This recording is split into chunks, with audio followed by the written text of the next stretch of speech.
Gracias por poder estar aquí. Lo dije anoche, lo digo ahora. Es como que nos tenemos que abrir paso, permítanme, a machetazos en medio de la selva de cemento. ¿Es verdad? Y llegar a la casa del Señor y gozarnos en su palabra. Que Dios nos bendiga. Y vamos a acercarnos a la palabra del Señor, inclinando nuestros corazones a su presencia y pidiéndole humildemente que Él nos hable. Amén. Y ahora nuestro Padre, nuestro Dios, nos has dado tu santa palabra escrita para que por ella te conozcamos a ti y vivamos en plenitud la bendición que tú nos quieres dar. Líbranos de distracciones, quizá del cansancio y la fatiga del día. Háblanos, capacítanos para oír tu voz. Jesús de Nazaret, Santo Hijo de Dios, como te movieras en tiempos antiguos, muévete aquí en esta noche, en el nombre, en tu nombre, que sobre todo nombre oramos, Jesucristo el Señor. Amén. Amén. San Marcos, capítulo 9, desde el versículo 14 en adelante. San Marcos, el capítulo 9, del versículo 14 en adelante. Cuando llegó a donde estaban los discípulos, vio una gran multitud alrededor de ellos y escribas que disputaban con ellos. Y enseguida toda la gente, viéndole, se asombró. Y corriendo a él, le saludaron. Él les preguntó, ¿qué disputáis con ellos? Y respondiendo uno de la multitud dijo, Maestro, traje a ti mi hijo que tiene un espíritu mudo, el cual donde quiera que le toma los sacude, echa espumarajos, cruje los dientes y se va secando. Y dije a tus discípulos que lo echasen fuera y no pudieron. Y respondiendo él les dijo, oh generación incrédula, ¿hasta cuándo he de estar con vosotros? ¿Hasta cuándo os he de soportar? Traédmelo. Y se lo trajeron. Y cuando el espíritu vio a Jesús, sacudió con violencia al muchacho, quien cayendo en tierra se revolcaba echando espumarajos. Jesús preguntó al padre, ¿cuánto tiempo hace que le sucede esto? Y él dijo, desde niño. Y muchas veces le echan en el fuego y en el agua para matarle, pero si puedes hacer algo, ten misericordia de nosotros y ayúdanos. Jesús le dijo, si puedes creer, al que cree, todo es posible. E inmediatamente el padre del muchacho clamó y dijo, creo, ayuda a mi incredulidad. Cuando Jesús vio que la multitud se agolpaba, reprendió al espíritu inmundo diciendo al espíritu mudo y sordo, yo te mando, sal de él y no entres más en él. Entonces el espíritu, clamando y sacudiéndole con violencia, salió y él quedó como muerto. De modo que muchos decían, está muerto. Pero Jesús, tomándole de la mano, le enderezó y se levantó. Cuando él entró en casa, sus discípulos le preguntaron aparte, ¿por qué nosotros no pudimos echarle fuera? Y le dijo, este género con nada puede salir, sino con oración y ayuno. La religión de la impotencia. La religión de la impotencia. Ese es nuestro tema en esta noche. La palabra religión significa volver a ligar, religare, del latín. Es esa religión que se supone nos tiene que volver a unir con Dios. Lamentablemente la religión como tal afaleado en este intento de religar con Dios. Y hoy tenemos una abundancia de religión de impotencia. Tradiciones que nos subyugan, religión con doble moralidad, decir una cosa y vivir otra, y por cierto, la asfixia del materialismo brutal que está enfrentando nuestra generación. Yo creo que nuestra generación es la mayor asediada por la presión del materialismo. Ya en nuestro tiempo actual, el interés del mundo es cosas, dinero y placer. Y parecería como que la inquietud espiritual, las conciencias de lo eterno, de lo espiritual, de los verdaderos valores, ha quedado asfixiada. Y nos topamos con que cuando surge el tema de la religión, sale a la palestra que hay tal cosa como una religión improductiva que no sirve mayormente para nada. Y aquí en este pasaje que tenemos entre manos, tenemos un ejemplo gráfico de la religión de la impotencia. Por favor, vuelve tus ojos a San Marcos capítulo 9. El versículo 14, cuando llegó a donde estaban sus discípulos, vio una gran multitud alrededor de ellos y escribas que disputaban con ellos. Este es el escenario.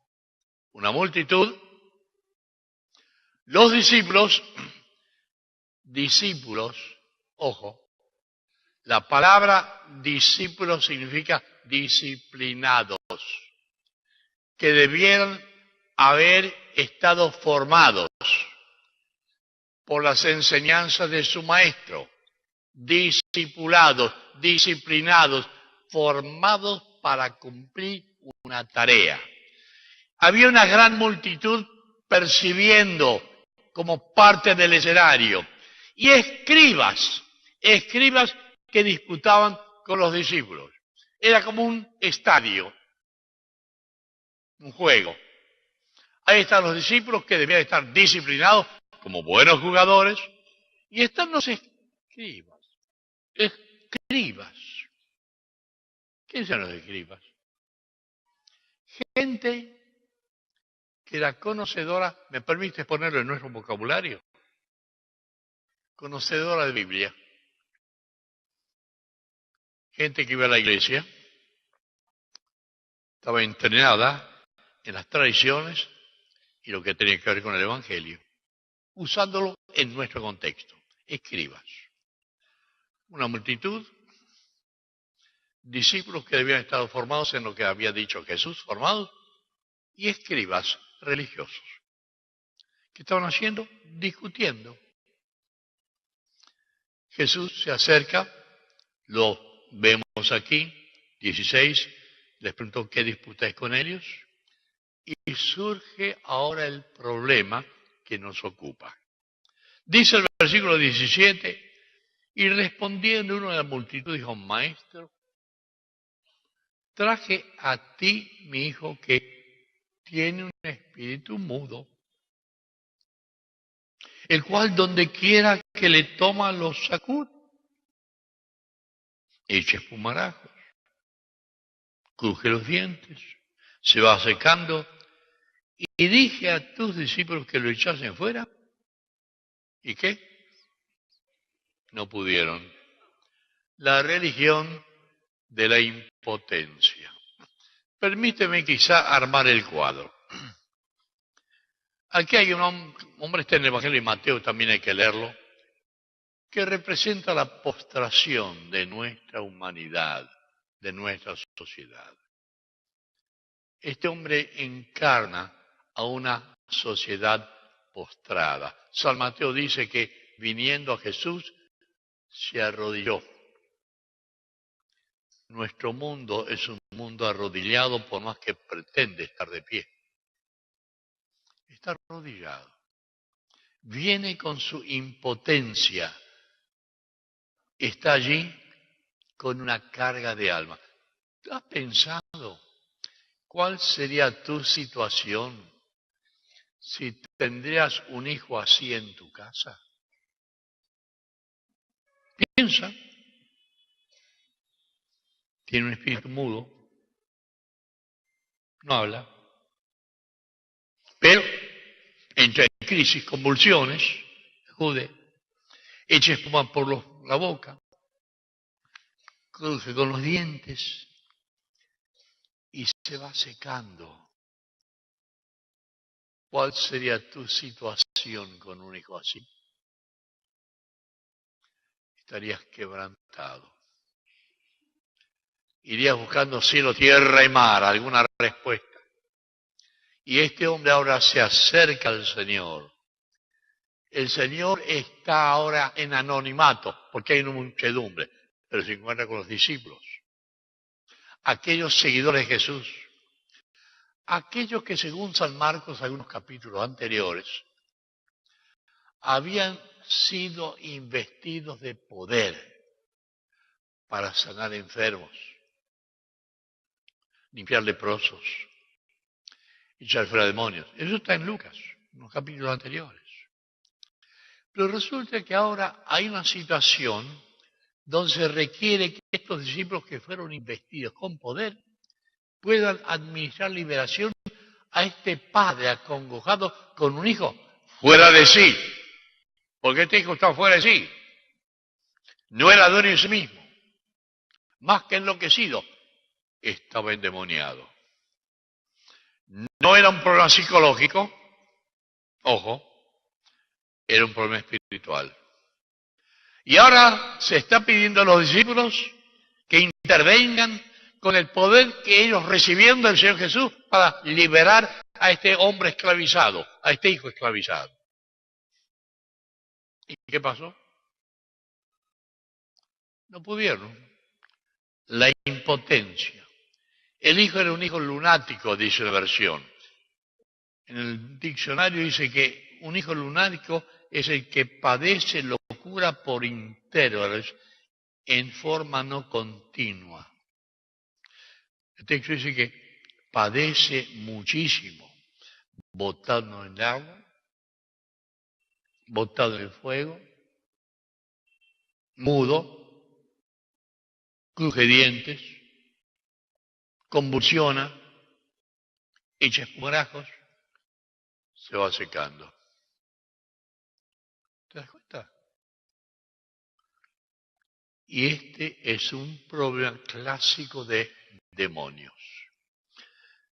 En el ministerio que Dios nos ha permitido llevar adelante con mi esposa por ya 60 años,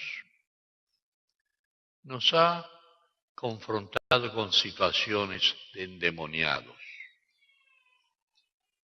Cuando se encuentra con este tipo de problemas, no hay arte humano que valga. No hay pastor ni superdotado que pueda operar eficazmente. Tiene que intervenir el poder del Espíritu Santo de Dios. Yo recuerdo patentemente aquí en Lince el caso de una dama. Estoy hablando de 40 años atrás. Vino, hizo decisión de fe, pasó al frente, volvió a casa y un par de días más tarde me llama por teléfono. Me dice, pastor, desde que voy a su iglesia vivo un infierno. ¿Cómo es eso? La llamé por su nombre, estamos hablando por teléfono. Me dijo, sí, vivo un infierno. Le dije, ¿usted no es que aceptó a Cristo como su Salvador personal?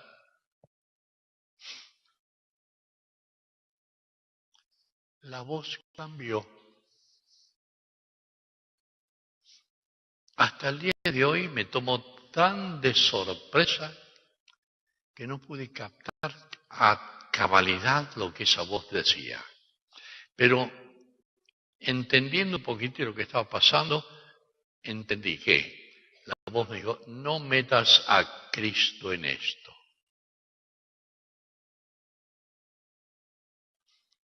Sorprendido, dije, te ordeno que te identifiques. Me di cuenta que estaba hablando con otras fuerzas, que no era esa mujer. La respuesta fue, tú no ordenas nada. Tuve que decirlo y lo he hecho. He hablado de esto antes, lo estoy repitiendo esta noche. Tú no ordenas nada. Tuve que recurrir al nombre de Jesús de Nazaret. En el nombre de Jesús te ordeno que te identifiques. Y entonces vino la voz. Soy Lucifer. Colgó el teléfono. Allí comenzó la gran batalla de Lima al encuentro con Dios. Nos encontramos con los principados espirituales que operaban en esta ciudad y en este lugar. Y esa batalla duró 10 meses. Hasta que finalmente esta mujer fue liberada al renunciar a muchos fetiches que había retenido en su casa. ¿Por qué digo esto? Nuestra lucha no es contra carne y sangre, sino contra principados espirituales y poderes de las tinieblas. Y si tú y yo vamos a cumplir con nuestra tarea, tenemos que ser conscientes del enemigo con el que nos tenemos que ver. Nos dicen los historiadores que durante la Segunda Guerra Mundial, en el norte de África, se libraba la gran batalla de las tropas inglesas y alemanas. Montgomery, el mariscal inglés, estaba siempre en un vagón, un tipo de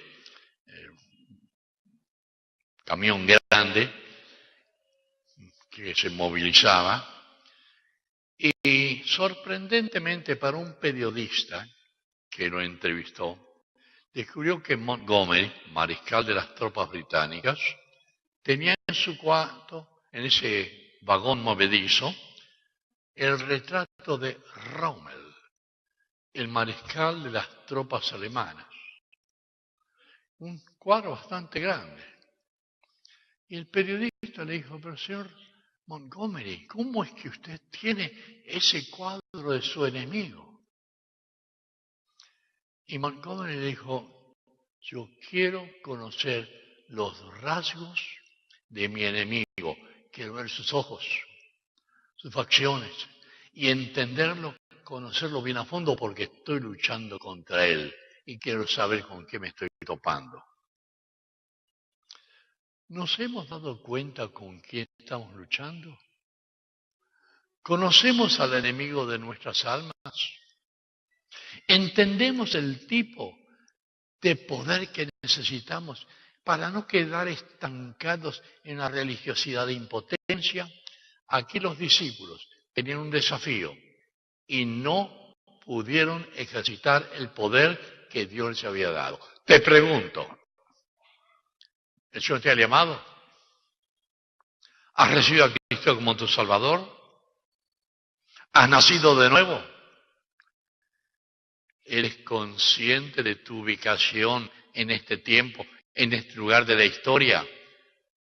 Y de la responsabilidad que tienes como cristiano frente a un mundo quebrantado, con la rodilla doblada en tierra, buscando liberación. Querido hermano, qué tremendo es este cuadro. Este hombre ahora está clamando por ayuda y los discípulos no pueden brindarle nada.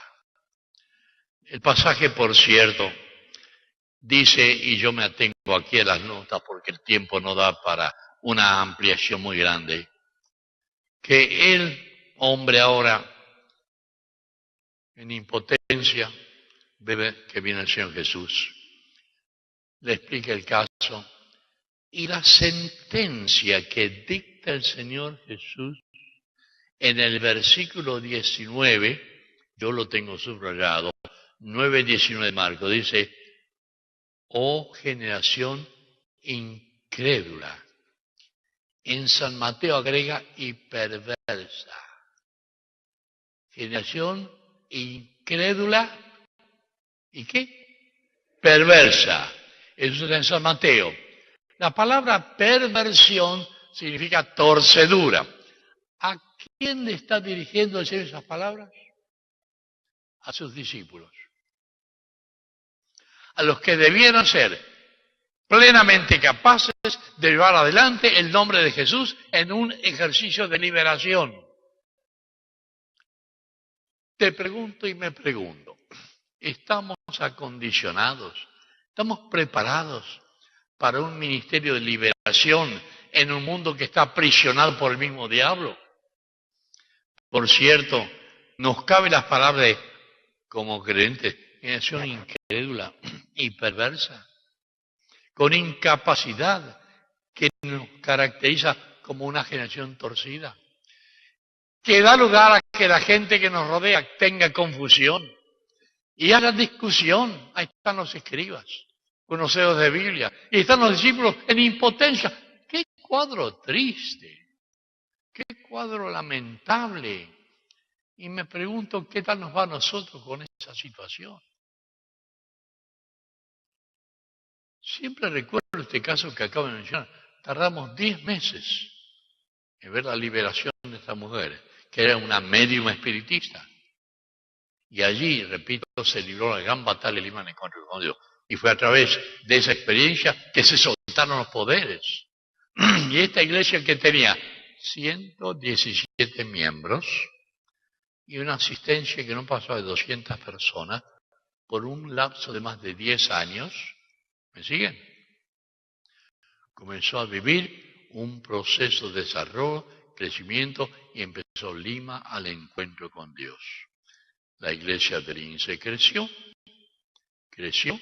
siguió creciendo, engendró otras hijas, allí surgió Miraflores, se desmembró parte que fue a Pueblo Libre y comenzaron las iglesias que son como 70 que están diseminadas por la ciudad de Lima. Cuando se dio la gran batalla espiritual, se rompieron las cadenas y comenzó a fluir la presencia de Dios. Ahora, mi querido hermano y amigo, estamos enfrascados en una batalla. Nos dice aquí que Jesús reprendió a esa generación incrédula. ¿Hasta cuándo he de estar? ¿Hasta cuándo he de soportar? Yo tengo esto subrayado aquí, porque creo que el Señor hasta el día de hoy me está soportando a mí. ¿Te soportará a ti? Los peruanos dicen, aguanta, aguanta. Es un término muy peruano. Y yo me pregunto, el Señor está con aguanta, aguanta. Todavía estos no han arrancado, no han aprendido. Están en el jardín de infantes, cuando están en la universidad de fe evangélica, liberando a un mundo esclavizado. El Señor tiene que soportar. ¿Hasta cuándo tengo que soportarle? Oh, generación incrédula. Mateo dice, aún impía, torcida. Está hablando de creyentes, mi querido hermano. Está hablando de mí.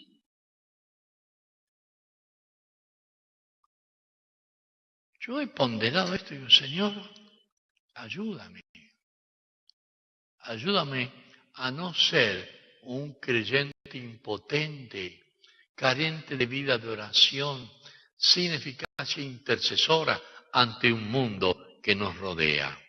Por cierto, el Señor va a decir en 9:29, hablando de la pregunta que le plantean los discípulos de por qué no pudieron liberar a este demonio, a este hombre endemoniado, dice el versículo 28 y 29 del capítulo 9, cuando él entró en casa, sus discípulos le preguntaron aparte, ¿por qué nosotros no pudimos echarle fuera? Ya habíamos echado fuera demonios antes.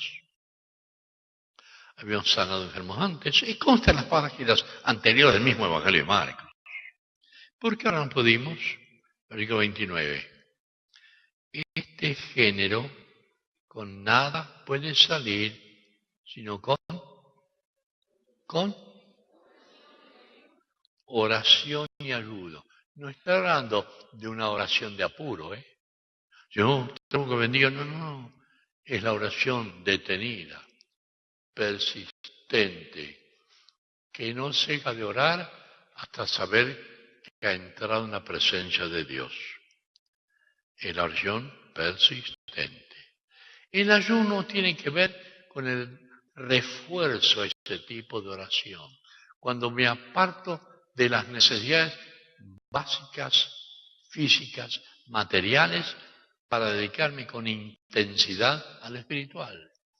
Que es que voy a necesariamente ayunar 40 días, como lo hiciera el Señor Jesús, o como lo hiciera Moisés, pero significa que voy a empezar a dominar mis propensiones naturales, 1 día, 2 días, 3 días, y voy a tomar en serio el ministerio al cual Dios me ha llamado. Y cuando comenzamos a hacer eso, ¿sabes lo que va a suceder? Vamos a empezar a darnos cuenta de que hay batallas espirituales de las cuales no hemos sido conscientes en tanto que no hemos prevalecido en oración ni ayunado.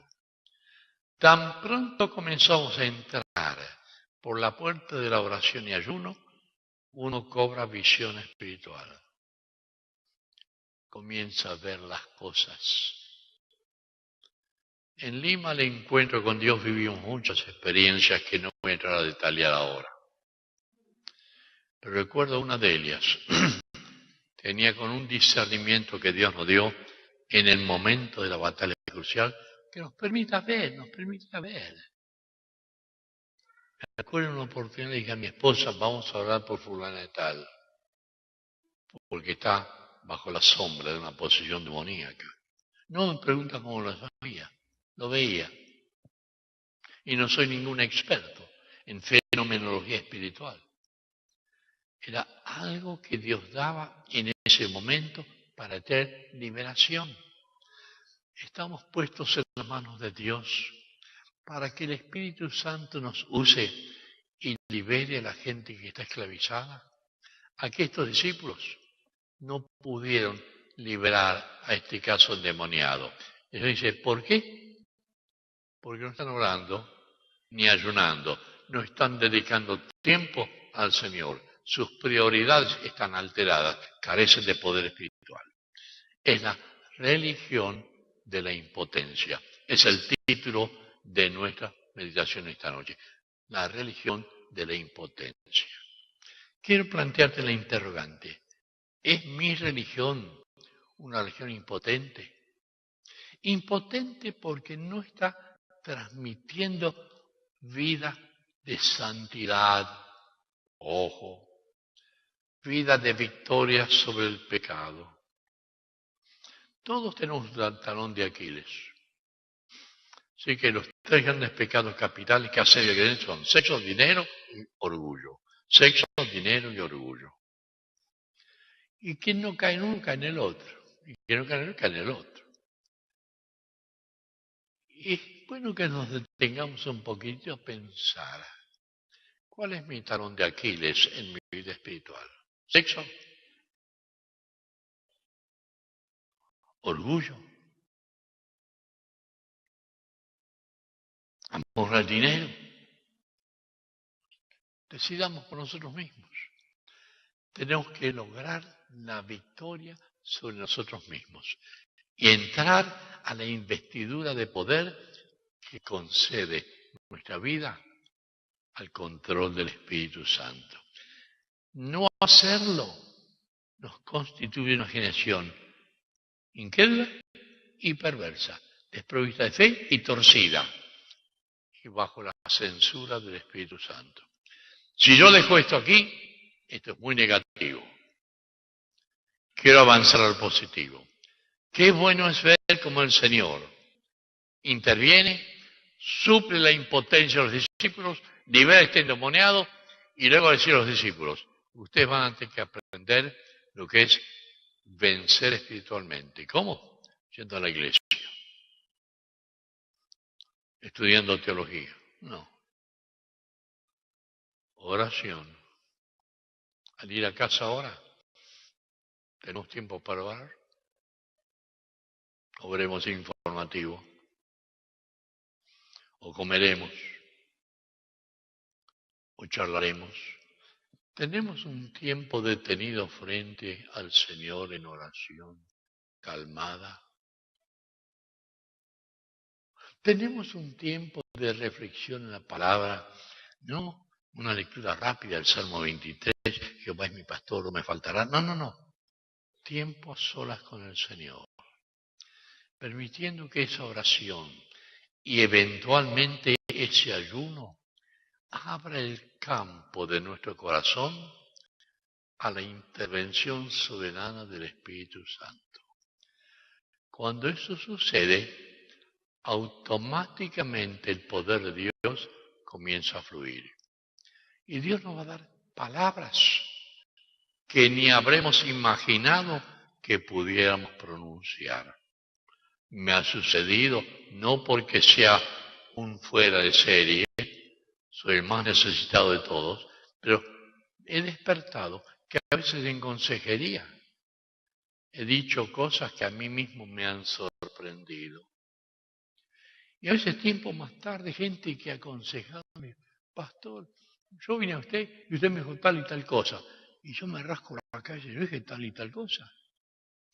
Y usted me dijo tal cosa y me solucionó el problema. Dije, magnífico, debo tener una bola de cristal. No, yo mismo me di cuenta que la sabiduría viene del Espíritu Santo. Y si Él tiene campo en nuestras vidas, Él va a hacer la obra. Qué lindo es discernir el operar del Espíritu Santo en un tiempo como el actual, donde abunda la manifestación de operaciones de malignidad. Quiero ir redondeando el tema, no quiero detenerme mucho en esta noche. El Señor a este hombre que está clamando bajo la necesidad de la que hemos leído, dice, y leo en el capítulo 9, versículo 23, Jesús le dijo, si puedes creer, al que cree todo es posible. E inmediatamente el padre del muchacho clamó y dijo, creo. ¿Qué más? Ayuda a mi incredulidad. Qué confesión honesta. Qué bueno es ser honesto en mi corazón ante mis propias debilidades. Señor, creo, pero no puedo. Oh, mi pobre fe necesita una intervención sobrenatural de Dios. Y cuando somos honestos, Dios va a darnos la fe. La fe viene por el oír de la palabra de Dios. Viene por la palabra de Dios que es creadora y genera la capacidad de creer. Tengo que darle tiempo. Tiempo de comunión con el Señor, con oración sostenida y el ayuno, que significa privarme de las complacencias propias de la vida o prioridades de cosas materiales. La religión que el mundo necesita, en contraposición a esta religión de impotencia del cual estamos hablando y que encarnan los discípulos, es aquella que tiene la unción del Espíritu Santo. Hechos 2:4, fueron todos llenos del Espíritu Santo y hablaron conforme el Espíritu les daba que hablase. La unción del Espíritu Santo es aquella que transmite con claridad el mensaje de salvación y no que entretiene teológicamente o filosóficamente a la gente. Es aquella que transmite el mensaje de salvación con claridad. Yo a veces compartía con los pastores y los hermanos, ¿cuántas veces en nuestros púlpitos hablamos de arrepentidos y convertidos para que sean borrados nuestros pecados? ¿Cuánto hace que no escuchamos la palabra arrepentíos o convertíos. Fue la palabra que son los apóstoles. La unción del Espíritu Santo va a llevar un mensaje de salvación. La unción del Espíritu Santo va a ejemplificarse en una vida comunitaria. Si hay algo que conmueve al leer el libro de los Hechos de los Apóstoles, es ver cómo el Espíritu Santo produjo una comunidad, una vida de comunidad. Hechos capítulo 2. Por favor, fíjate, Hechos capítulo 2, versículos 42 al 47. Hechos capítulo 42. Qué tremendo que es esto. Así que perseveraron en la doctrina de los apóstoles, en la comunión unos con otros, en el partimiento del pan y en las oraciones. Y sobrevino temor a toda persona, y muchas maravillas y señales eran hechas por los apóstoles.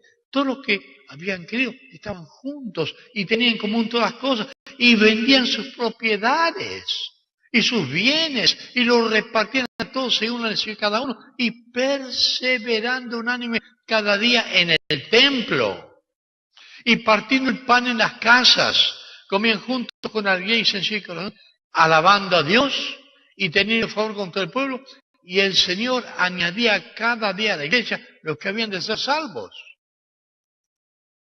Yo leo esto y digo, Señor, ¿dónde estamos nosotros? ¿Dónde estamos nosotros? Y voy, por cierto, al capítulo 4.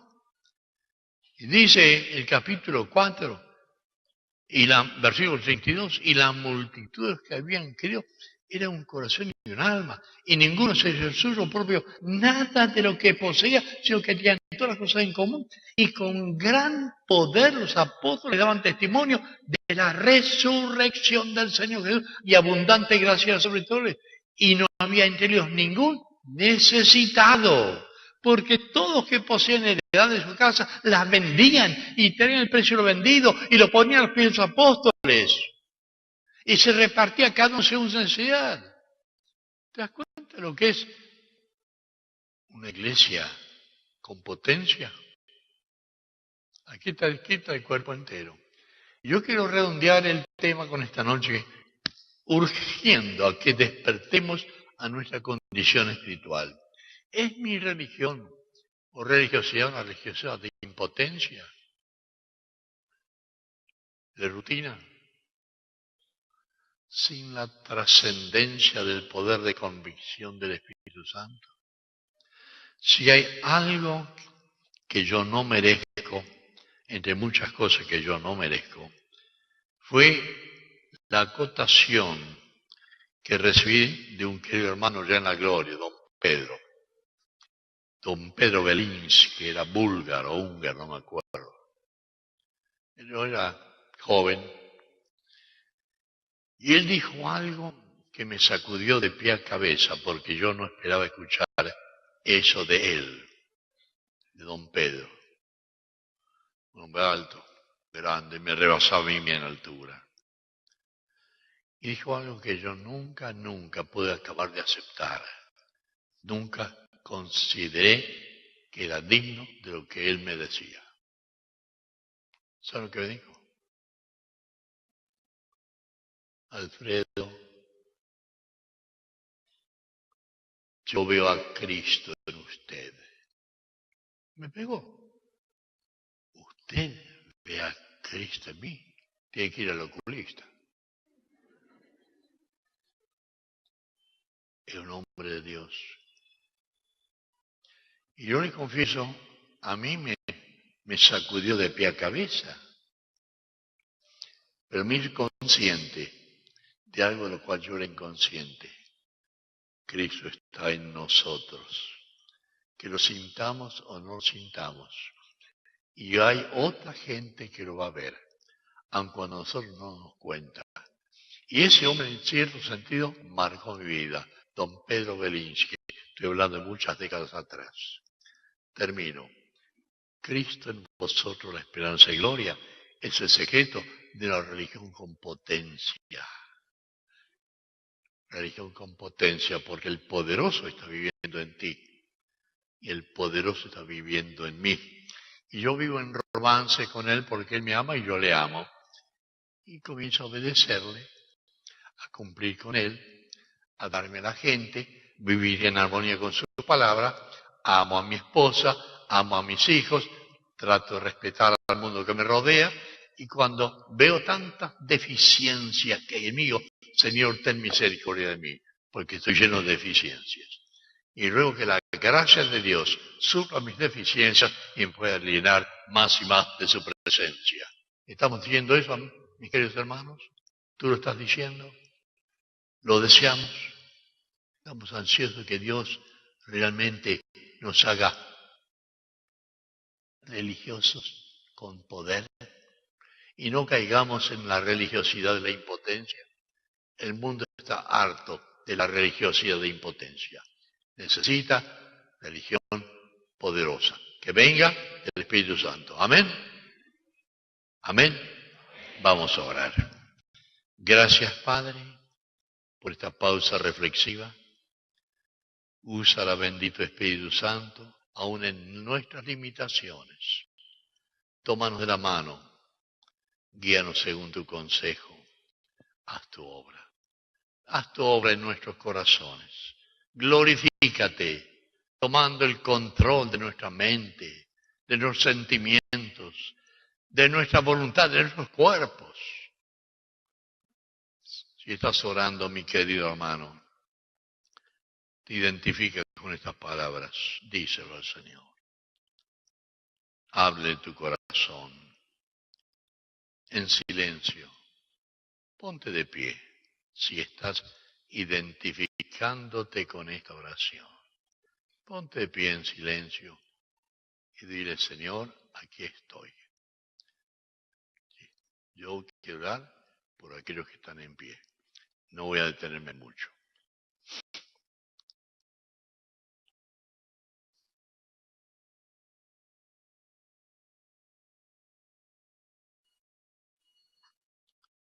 Señor, gracias.